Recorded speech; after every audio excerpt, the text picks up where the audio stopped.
Reflux and sleep is often a bit of a contentious issue. The reality is that most babies do have some form of reflux. That means that they actually spit up a little bit of milk. And this is quite normal because of their posture. First of all, they're all like squished up like this.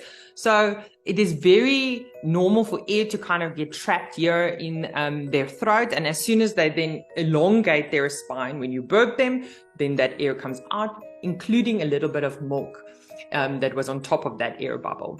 So it's quite normal. It's also, remember that it's like their mouth is here and their stomach is here. It's like very close to each other. So the chances of milk coming out because of their underdeveloped stomach valve, it can also cause some milk to come up. So as they grow older, it becomes less and less of an issue. And that's why around 4 months, you can actually stop burping because they're a lot more firm and strong and the burps can come out on their own. It doesn't mean they're not going to burp. It's just not necessary for you to extend the burping. Doctors advise that you only need to worry if your baby's not gaining weight.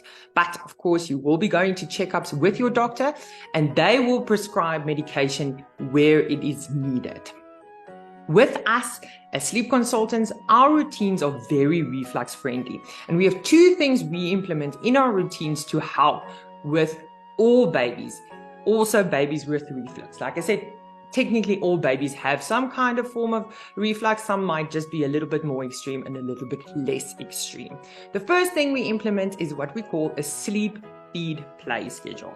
That means that we advise that already from around 8 weeks, you can start doing this, is feeding your baby when they wake up and not before they go to sleep.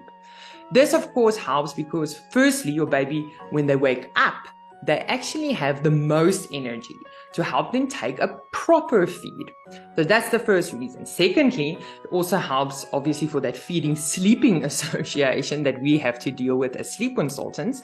And thirdly, if your baby actually feeds when they wake up, they have some time during their awake time to actually process the feed, making them more comfortable when you then later lay them down for a nap. Because they have time to poop, fart, and do everything before they have to go and lie down for sleep. So it helps for all of that. The second thing that we also implement as part of our routines to help with the comfortableness of reflux is that we move the last milk feed of the day already from 4 months to before the bath time routine. So let's say, for instance, for a 6-month-old, I'm going to have dinner. Your baby's going to wake up from the nap. You're going to give them a milk feed. Then they're going to have dinner. And then after dinner, before you have your bath time routine, you're going to have the last milk feed of the day.